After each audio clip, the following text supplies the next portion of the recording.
The 2025 NFL season was supposed to be a turning point for the Dallas Cowboys, but instead, it became another chapter of disappointment. From the very beginning, things never truly clicked. The team showed flashes of talent, moments where fans believed, but those moments never lasted long enough. When the regular season ended with a 7-9-1 record and no playoff spot, it was clear that the Cowboys had once again failed to meet expectations. For a franchise with such a rich history and massive fan base, missing the playoffs is not just a bad result. It is a serious problem. As the offseason began, pressure immediately shifted to owner Jerry Jones and the front office. Everyone knew changes were coming. The Cowboys were not just losing games, they were losing direction. The roster was expensive, the salary cap situation was tight, and key players were approaching major contract decisions. Dallas could no longer afford to delay tough choices. One controversial move, in particular, would end up defining this entire offseason and possibly the future of the franchise. That move was the decision to trade Micah Parsons. For many fans, this felt shocking and even painful. Parsons was the face of the defense, a dominant edge rusher, and one of the best players in the NFL at his position. Letting him go felt like giving up on elite talent. But the business side of football tells a different story. After being traded, Parsons signed a massive 4-year, $188 million extension with the Green Bay Packers, becoming the highest-paid edge rusher in the league. That type of contract would have placed an enormous burden on Dallas' salary cap and limited the team's ability to build a balanced roster. Jerry Jones later explained that the real value of the Parsons trade would not be seen immediately, but in the present and future flexibility it created. This trade was not about replacing Parsons on the field. It was about survival in a league where financial decisions can be just as important as talent. That flexibility became clear with the arrival of George Pickens. Dallas traded for Pickens quietly, without much noise, but the move turned out to be one of the smartest decisions of the offseason. Pickens delivered a career year, catching 93 passes for 1,429 yards and 9 touchdowns.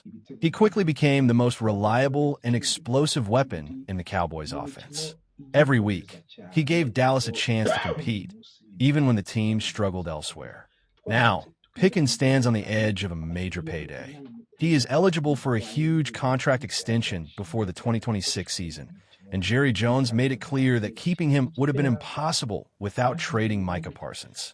According to beat reporter Joseph Hoyt, Jones said the Cowboys had zero chance of extending Pickens if Parsons had stayed. That statement explains everything. The controversial trade was not a mistake. It was a calculated sacrifice. Still, the Cowboys' problems are far from over. Even with the Parsons trade, Dallas is projected to be nearly $40 million over the 2026 salary cap. That means difficult decisions are coming. Contracts will need to be restructured. Veterans may be released. Money will be pushed into future years. Simply becoming cap compliant will take effort, and creating room to improve the roster will be an even bigger challenge. However, there is hope. The 2026 NFL Draft gives Dallas a rare opportunity. The Cowboys currently hold 8 draft picks, including 2 first-round selections. Those picks are extremely valuable.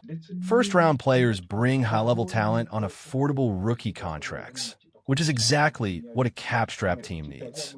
If Dallas drafts wisely, they can inject youth, speed, and energy into the roster without adding financial stress.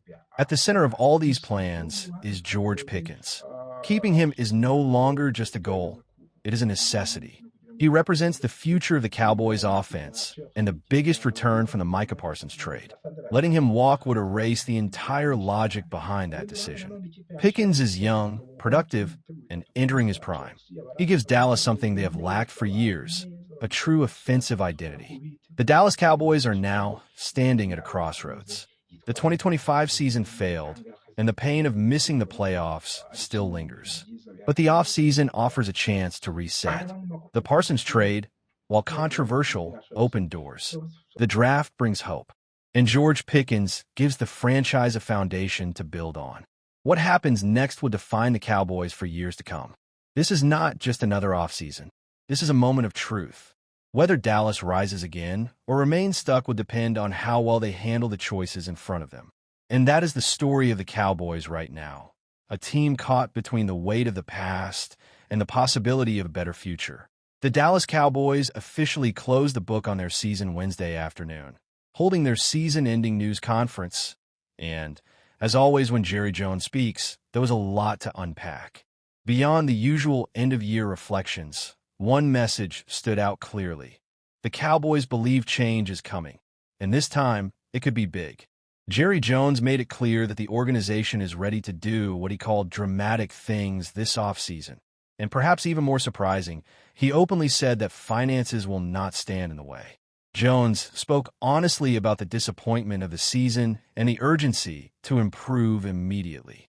He told reporters that the incentive is there to, in his own words, bust the budget, if that is what it takes to get results right now.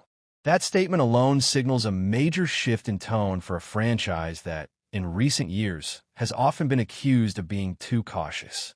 According to Jones, the Cowboys are not interested in standing still. They want to be better, and they are willing to take controversial paths to make that happen. He pointed to the Micah Parsons trade as an example of the kind of bold decision the team is willing to make. That move was not made to save money or avoid competition. As Jones explained, it was done with winning in mind, even if it meant upsetting fans and inviting criticism. He emphasized that moments like this demand difficult choices, and that this offseason could bring more decisions that may not be universally popular but are designed to push the team forward. Perhaps the most eye-catching part of Jones' comments was his insistence that money will not be a limiting factor. He said the Cowboys will do everything possible to keep the team strong, competitive, and entertaining. That kind of language suggests an owner who understands that patience is wearing thin and that fans want action, not promises.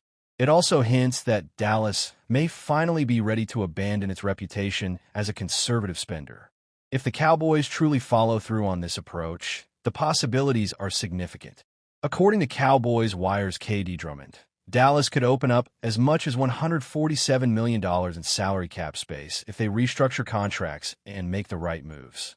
That amount of financial flexibility would completely change how the Cowboys operate in free agency. It would allow them to re-sign key players like George Pickens and Javonte Williams, while also aggressively pursuing outside talent to upgrade the roster. Trades could also be part of this new aggressive strategy. Dallas was active on the trade market last year, with mixed results, but that experience may encourage them to explore similar opportunities again. Names like Max Crosby have already been floated by fans and analysts, though for now, it remains speculation. Still, the fact that such discussions even feel possible reflects a shift in how the Cowboys are being perceived. The most encouraging takeaway from all of this is the sense that the organization may have finally recognized its biggest flaw: doing too little for too long. For years, Dallas relied on bargain signings and internal development, hoping that small, low-risk moves would eventually pay off. That approach has not delivered championships, and it appears the Cowboys are ready to try something different. Of course, words are easier than actions. Cowboys fans have heard bold promises before, including talk of going all in, only to see minimal follow-through. That history is why skepticism remains. Still, this moment feels different. The tone is stronger, the language more direct, and the willingness to spend more openly acknowledged. Now, the pressure is on.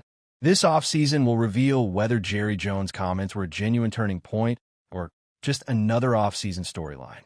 If the Cowboys truly embrace aggression in free agency, the draft, and the trade market, this could be the most important offseason the franchise has had in years.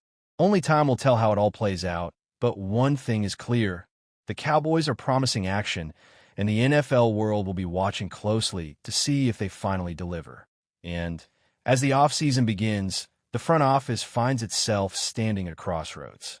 Changes are already happening, expectations are high, and the pressure to get things right has never been stronger. Today's story, we will take a deep dive into everything shaping the Cowboys offseason so far. We will talk about coaching changes, roster uncertainty, free agency pressure, and most importantly, the future of the running back position. We'll explore why the Cowboys moved on from defensive coordinator Matt Eberflus, what that decision says about the team's direction, and how one major free agent situation could define Dallas' identity going forward. We are not here for hot takes or quick reactions. This is a long-form conversation, a full breakdown meant to give context, clarity, and perspective. By the end of this episode, you'll understand not just what the Cowboys might do, but why these decisions matter so much. The Cowboys enter the offseason under the microscope. The Dallas Cowboys never experience a quiet offseason. Whether the team wins big or falls short, the spotlight is always on them. This year is no different. After a disappointing campaign marked by inconsistency and defensive struggles, Dallas entered the offseason knowing change was inevitable. Fans expected accountability. Analysts demanded answers, and the front office responded quickly.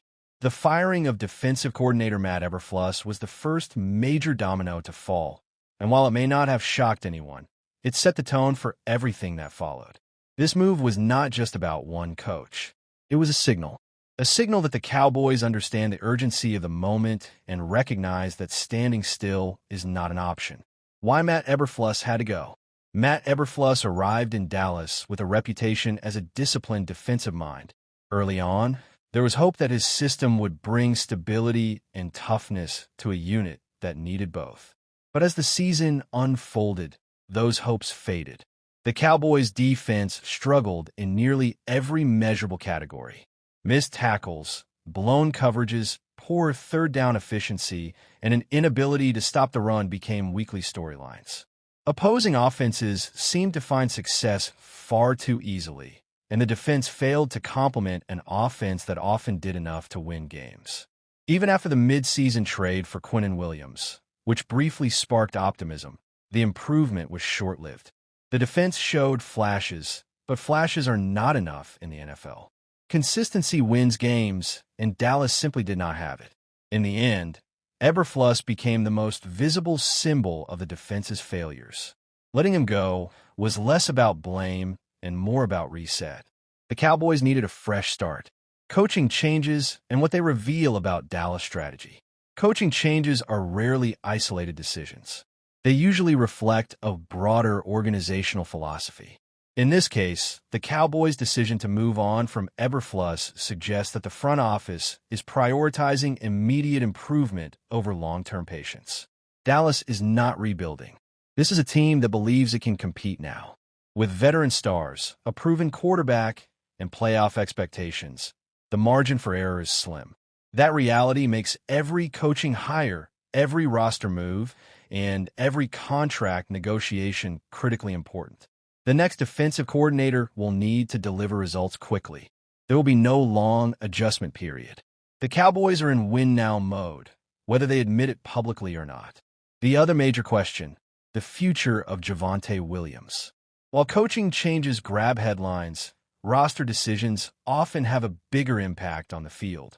One of the most important questions Dallas faces this offseason is whether they can retain running back Javonte Williams. Williams just completed the best season of his career. He was explosive, reliable, and productive. More importantly, he became a central part of the Cowboys' offensive identity. When Dallas needed tough yards, big plays, or a spark, Williams delivered. That kind of performance does not come cheap. And now, the Cowboys face a familiar problem: how to keep a rising star without breaking the bank. Javonte Williams' breakout season in context. To understand why Williams is so valuable, you have to look beyond raw statistics. His impact went deeper than yards and touchdowns. He gave the offense balance. He forced defenses to respect the run. He opened up play-action opportunities and took pressure off the passing game. Week after week, Williams showed vision, power, and patience. He ran with confidence and urgency, traits that are contagious in a locker room. Teammates fed off his energy, and fans quickly embraced him as a core piece of the offense. That kind of production is exactly what teams look for in free agency. And unfortunately for Dallas, they're not the only team that noticed. The financial reality of free agency. Williams played the 2025 season on a one-year, $3 million deal. That contract now looks like a bargain. With free agency approaching, his market value has skyrocketed. According to projections, Williams could command a multi-year deal worth over $20 million. That is a significant investment, especially for a team already managing multiple large contracts across the roster. This is where tough decisions come in. The Cowboys must weigh Williams' importance against their financial flexibility. Paying him means sacrificing resources elsewhere. Letting him walk means replacing a proven playmaker. Neither option is painless. Why the New York Jets are a serious threat. Analysts believe the New York Jets are one of the strongest contenders to sign Williams. The Jets have cap space, a clear need at running back, and a roster that could benefit greatly from his skill set. A projected 3-year, $20 million deal makes sense from their perspective. For Williams, it represents security and recognition. For Dallas, it represents a looming loss. If the Cowboys are unwilling or unable to match that offer, they must be ready with a backup plan that or J.K. Dobbins, a possible replacement option. If Williams leaves, the Cowboys will need another running back capable of carrying a significant workload. One name that continues to surface in discussions is J.K. Dobbins. Dobbins' career has been defined by both promise and frustration. When healthy, he is dynamic and efficient. He runs with burst and has proven he can be productive at the NFL level. However, injuries have followed him throughout his career. Missed games and shortened seasons have prevented him from securing long-term stability. That history makes him a risky option, but also a potentially affordable one. Why Dobbins fits the Cowboys situation?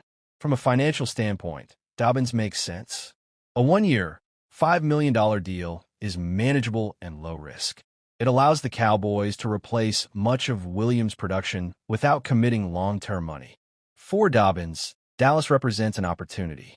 A strong season behind a solid offensive line could rebuild his value and position him for a bigger contract in the future. This type of mutual benefit is common in NFL free agency.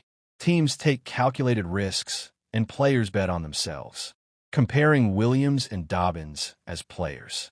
While Williams and Dobbins are both talented, they are not identical. Williams brings more power and durability, while Dobbins relies on quickness and efficiency. Williams proved he could handle a heavy workload. Dobbins has been more effective in limited stretches. The Cowboys would need to adjust their offensive approach if they make this switch. That adjustment is not impossible, but it requires careful planning and realistic expectations. Lessons from past Cowboys running back decisions. The Cowboys have a long history of difficult running back decisions. From letting productive players walk to investing heavily in others, the results have been mixed. These experiences should inform the current situation. Overpaying can limit flexibility. Underinvesting can weaken the offense. Finding the right balance is critical. The front office must learn from the past if it wants to get this right. The bigger picture, identity and direction. At its core, this offseason is about identity. What kind of team do the Cowboys want to be? Are they built around power football, balance, and control? Or are they shifting toward a more flexible, cost-efficient model? The decisions at defensive coordinator and running back will help answer those questions. They will reveal whether Dallas is committed to continuity or ready for transformation. Why this offseason matters more than most. Some offseasons are about fine-tuning. Others are about survival. This one feels like a turning point. The Cowboys have talent. They have resources. What they need now is clarity. Fans want direction. Players want stability.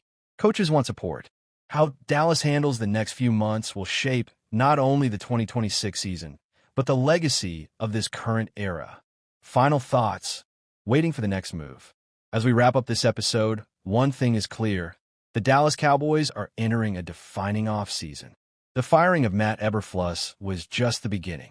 The future of Javonte Williams may be the next major test. Whether the Cowboys choose to pay their star running back or roll the dice on a replacement like J.K. Dobbins, the decision will carry consequences. For now, all we can do is analyze, debate, and wait. The answers will come soon enough. Thank you for spending this time with us. Stay tuned because the Cowboys' offseason story is only just beginning. So today's episode is all about what comes next. We're going to break down 10 potential replacements, starting from number 10 all the way to the top candidate. We'll talk scheme fit, coaching philosophy, player development, locker room leadership, and, most importantly, how each candidate could change the identity of the Cowboys' defense. This is not hot take analysis. This is a real football conversation. So settle in, because this is a deep one. Why Matt Eberflus was fired. Before we talk replacements, we need context. Matt Eberflus came into Dallas with a reputation built on discipline, effort, and takeaways. His defenses historically emphasized hustle, zone coverage, and forcing turnovers. But over time, cracks began to show. The Cowboys' defense under Eberflus became predictable.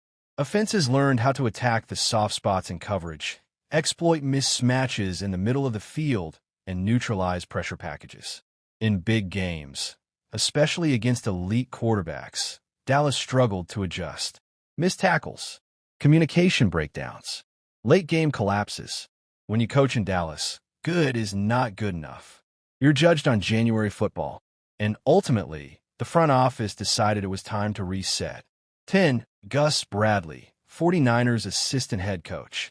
Let's start at number 10, Gus Bradley. Bradley is one of the most experienced defensive minds in the league. He's a longtime disciple of Pete Carroll, and his defensive philosophy is clear: cover, 3, speed, discipline, and rally to the football. With the 49ers, Bradley has worked in a system that emphasizes defensive line dominance and structured coverage behind it. For Dallas, this would represent a move toward stability rather than innovation. The upside? Veteran leadership, proven systems, clear communication. The downside? Bradley's scheme can feel dated against modern, motion-heavy offenses. Cowboys fans might see fewer creative blitzes and more conservative looks. Bradley would raise the floor, but maybe not the ceiling. At number 9, Clint Hurt. Hurt is a rising name, especially among defensive line coaches. In Philadelphia, he's been instrumental in developing elite trench play. His defenses emphasize physicality, gap discipline, and collapsing the pocket without excessive blitzing. For Dallas, this would be a trenches first hire. Hurt could unlock even more from the Cowboys' pass rush, particularly if the team wants to dominate up front and simplify coverage responsibilities on the back end. However, Hurt has limited experience calling full defenses. He's more projection than certainty. This would be a bet on development over reputation. 8. Jeff Ulbrich, former Falcons DC. Jeff Ulbrich checks a lot of boxes. He's intense. He's respected. He's a former linebacker who understands modern hybrid defenses. Ulbrich's schemes tend to be aggressive, blending pressure with versatile linebacker play. In Dallas, that could translate into more creativity in the front seven and more flexibility against the run. The concern? His previous defenses have been inconsistent, especially against elite quarterbacks. Ulbrich would bring energy and edge, but the question is whether he brings elite adjustments. 7. Aubrey Pleasant, Rams pass game coordinator. This is a fascinating name. Aubrey Pleasant has quietly built one of the strongest reputations in the league for defensive back development. His work with the Rams has emphasized coverage disguises, matchup-based game plans, and situational awareness. For a Cowboys defense that has struggled in coverage during critical moments, Pleasant could be transformative. He represents the modern defensive mind, adaptable, detail-oriented, and player-centric. The risk? Limited experience as a full defensive coordinator. But sometimes the next great coordinator comes from exactly this background. 6. Dennard Wilson, Titans DC. Dennard Wilson brings toughness. His defenses are physical, disciplined, and built to survive in ugly games. In Tennessee, Wilson has leaned on aggressive run fits and coverage accountability. For Dallas, this would signal a shift toward defensive identity over flash. Wilson could help the Cowboys become more reliable in short yardage situations and late-game scenarios. The concern is whether his style maximizes Dallas' speed and athleticism or restricts it. 5. Al Harris, Bears DB coach. Cowboys fans know this name. Al Harris understands the culture, the expectations, and the pressure of Dallas. As a defensive backs coach, he's earned respect for his ability to teach technique and confidence. Promoting Harris would create continuity and locker room buy-in. But the leap from position coach to full defensive coordinator is massive. This would be an emotional hire, not necessarily a strategic one. 4. Fired head coaches. This category matters. Recently fired head coaches often become elite coordinators. They've seen everything. They've failed. They've learned. Dallas could target someone hungry, experienced, and eager to rebuild their reputation. This option offers the highest floor, but depends entirely on who becomes available. 3. Jim Schwartz, Browns DC. Now we're getting serious. Jim Schwartz is one of the most respected defensive coordinators in football. His defenses are aggressive, attacking, and relentless. Schwartz believes in dictating terms. He doesn't wait for offenses to make mistakes. He forces them. In Dallas, Schwartz could unleash the pass rush and simplify reads for the secondary. The concern? His style can be boom or bust. But in a league where pressure wins, Schwartz makes sense. 2. Jim Leonhard, Broncos pass game coordinator. Jim Leonhard is a coach's coach. Elite football IQ, modern schematic understanding, strong communicator. Leonhard blends college innovation with NFL structure. His defenses disguise coverage, adapt weekly, and emphasize situational mastery. For Dallas, this would be a future-focused hire. He could modernize the defense without sacrificing toughness. 1. Brian Flores, Vikings DC. At number 1, and it's not close, Brian Flores. Flores is exactly what Dallas needs. Aggressive, fearless, adaptive. His defense's attack protections confuse quarterbacks and punish mistakes.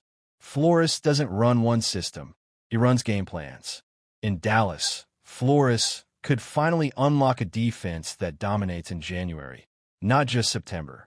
The only question is politics, not football. The Cowboys are at a defining moment. This hire will shape their identity for years. Do they play it safe? Do they chase innovation? Or do they go all in for dominance? One thing is certain.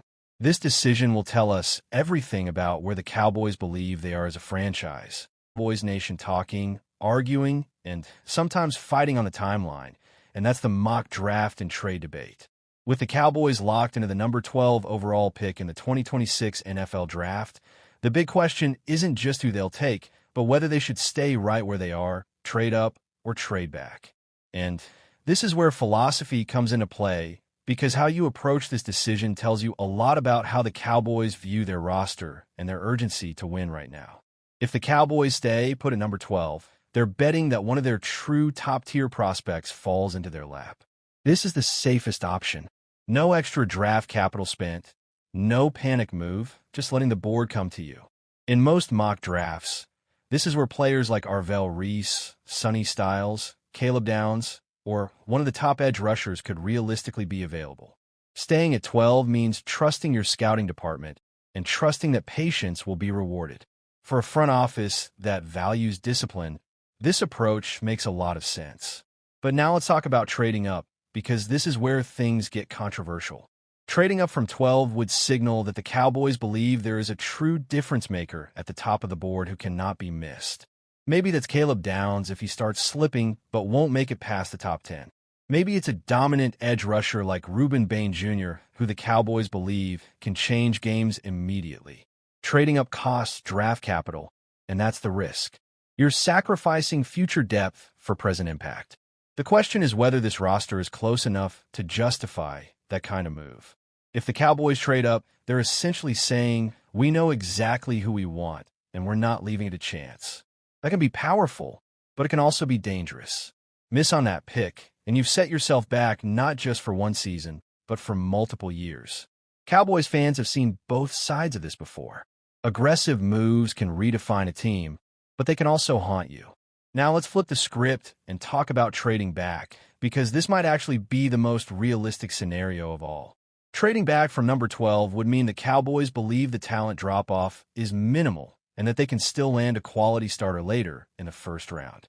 This approach aligns perfectly with a team that wants more bites at the apple. More picks mean more chances to hit.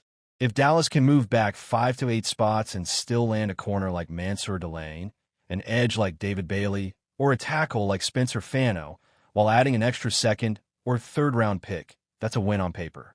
The risk with trading back is obvious. You might miss out on your guy. If there's one player you truly believe in and he's sitting there at 12, trading back and watching another team take him can be painful. This is where conviction matters. Do the Cowboys have a clear top target, or do they see this draft as a cluster of similarly graded players? That internal board will decide everything. Now, let's put this into a mock draft context. Imagine the top of the draft goes heavy offense early, quarterbacks, offensive tackles, maybe a wide receiver or two. Suddenly, defensive players start sliding. At 12, the Cowboys could be staring at a dream scenario where Caleb Downs or Arvell Reese is still available. In that situation, trading back becomes much harder to justify. You take the player, turn the card, and don't overthink it. On the other hand, imagine a board where the top defensive names are gone, and you're looking at multiple edge rushers, corners, and offensive linemen with similar grades. That's when the phone should be ringing. That's when a trade back makes sense. You accumulate value, stay flexible, and let the draft come to you. This is how smart teams stay competitive year after year. What about offense? That's where the Jeremiah Love debate comes in. Taking a running back at 12 will divide the fan base immediately. Some will argue he's a game changer who elevates the entire offense. Others will say the value simply isn't there. In a trade-back scenario, drafting Love later in the first round suddenly feels more reasonable. Context matters, and draft position changes perception. When you zoom out, the mock draft and trade debate isn't really about one pick. It's about identity. Are the Cowboys a team that plays it safe and trusts development? Are they a team willing to take a big swing for immediate impact? Or are they a team that prioritizes volume and flexibility? Each option tells a different story about how the Cowboys see their window. At number 12, the Cowboys control their destiny more than people realize. They don't have to force anything. They don't have to panic. But they also can't afford to be passive. The best drafts are proactive without being reckless. As draft night approaches, the Cowboys front office will be judged not just on the player they select, but on the path they chose to get there. Whether they stay, move up, or move back, that decision will echo long after the pick is announced. And for Cowboys Nation, that's what coordinator Matt Eberflus, after just one season in the position, sources told CBS Sports' Jonathan Jones. The Cowboys will now have a fourth different defensive coordinator in as many seasons. Dallas ranked as the NFL's worst scoring defense, allowing 30.1 points per game. That's the second most points per game allowed in the 66-season history of the Cowboys, with only Dallas' inaugural 1960 team that went 0-11-1 being worse. The Cowboys capped off a 7-9 season on Sunday with a 34-17 loss in New York against the Giants. Eberflus took ownership and accountability for Dallas' lack of defensive execution on New Year's Day. So naturally, he was held accountable for his unit's results. Ownership and accountability is right with me. Eberflus said, "I'm the defensive coordinator, so it's always that. I take full accountability. We wanted to see more progress during the course of the year. It was just more up and down. It just wasn't linear." It is worth noting Jones did trade away all-pro edge rusher Micah Parsons, the team's best defensive player, to the Green Bay Packers after failed extension talks a week before the 2025 season began. That put Eberflus in a tough spot before the season even began. Obviously, you have an all-pro pass rusher that wins really quick. Parsons, that's certainly going to help any defense if it's Micah, or if it's Myles Garrett, or whoever that might be. But that impact player is always going to help to a certain degree in pass downs and other downs, Eberflus said. Again, you can't look back, right? It is what it is, and then you just focus where you are. Dallas defense was sidetracked by injuries up and down their cornerback position with Darren Bland, foot, ex-Cowboy, Trayvon Diggs, knee/concussion, Siobhan Revel, knee, and Kalen Carson, knee, hamstring. Diggs and Eberflus also clashed about zone versus man coverage usage all year long before Dallas released him after Week 17. I think the start of the year, guys were in and out in terms of we weren't at full force, Eberflus said. And then when we got some guys back, I thought we had a good stretch there. I thought the stretch was pretty good. We started to improve. I know we improved in the run defense and the third down defense. And then from there, we just didn't execute the way we wanted to at certain moments. Certainly some good execution in there at times, but it's got to be better. The additions of three-time Pro Bowl defensive tackle Kenny Clark in the Parsons trade and All-Pro defensive tackle Quinnen Williams in a trade deadline deal with the New York Jets helped the Cowboys improve their run defense. Dallas ranked 29th in run defense in 2024, 137.1 rushing yards per game allowed, and 23rd in 2025, 125.5 rushing yard per game allowed. However, the Cowboys were the NFL's worst passing defense, allowing 251.5 passing yards per game because of a lack of sack production without Parsons, 35 in 2025, tied for the 11th fewest in the league, and disarray in coverage in the secondary. Jones took some accountability for Dallas' defensive woes, saying he understands the team has to acquire better players on all three levels of its defense in order to